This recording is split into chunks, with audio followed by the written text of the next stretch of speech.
வணக்கம். நாலடியார் 216 பாடல் பொருள். அவ்வப்போது தண்ணீர் பாய்ச்சினால் பயன் தரும் பாக்கும் மரம் போல் உதவும் போது மட்டும் உதவுபவர் கடைப்பட்ட நண்பர். எப்போதாவது தண்ணீர் பாய்ச்சினாலும் பலன் தரும் தென்னை மரம் போன்றவர் இடைப்பட்ட நண்பர். ஊன்றிய போது ஊற்றிய நீரோடு பின்னர் தண்ணீர் பாய்ச்சாமலேயே வளர்ந்து பலன் தரும் பனைமரம் போன்றவர் தலையாய நண்பர். வணக்கம். நாலடியார் 217 பாடல் பொருள். அமிழ்தம் உண்டவரை சாகாமல் இளமையுடன் இருக்கச் செய்யும் மருந்து. காஞ்சிரங்காய், எட்டிக்காய் தின்றவரை கொன்று தீர்க்கும் மருந்து. அரிசி களைந்த கழுநீரில் வேக வைத்த பச்சை கீரையே ஆனாலும் விருப்பமுடன் தந்து விருப்பமுடன் பெற்று உண்டால் அது அமிழ்தம் போன்றதாகும். செவ்விய முறையில் தாளித்து சமைத்தளித்த சோறே ஆனாலும் விருப்பமின்றி இட்ட உணவை உண்டல் எட்டிக்காய் போன்றதாகும். நன்றி. வணக்கம். நாலடியார் 218 பாடல் பொருள்.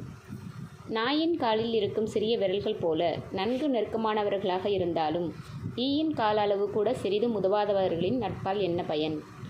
பயிரை விளைவிக்கும் வயலுக்கு மிக தொலைவிலிருந்து வந்து பாயும் வாய்க்கால் போன்றவர்களின் நட்பினை தேடிச் சென்று உண்டாக்கி கொள்ள வேண்டும். நன்றி. வணக்கம். நாலடியார் 219 பாடல் பொருள். நம்மை பற்றி அறிந்து கொள்ளாதவர் நட்பை விட அவர் நம்மிடம் கொண்டிருக்கும் பகைமை நன்று. தீர்க்க முடியாத நோயில் வருந்துவதை விட சாதல் நன்று. நாம் அருள் புரிந்து வளர்க்கும் ஒருவரை பழிப்பதை காட்டிலும் கொன்றுவிடுதல் இனியது. ஒருவனிடம் இல்லாத ஒன்றை இருப்பதாகச் சொல்லி புகழ்வதை விட அவரை வைதலே நன்று. நன்றி. வணக்கம். நாலடியார் 220 பாடல் பொருள். பலரோடு பல நாள் அளவலாவி நட்பு கொள்ளத்தக்கவர் இன்னார் என்று ஒப்பிட்டு பார்த்து தக்கவரை தழுவி நண்பராக்கி கொள்ள வேண்டும். ஏனென்றால் உயிரை கொள்ளும் பாம்பாக இருந்தாலும் அதனோடு பழகிவிட்டால் அதனை பிரிவது என்பது துன்பம் தரும் ஒன்றாகும். நன்றி.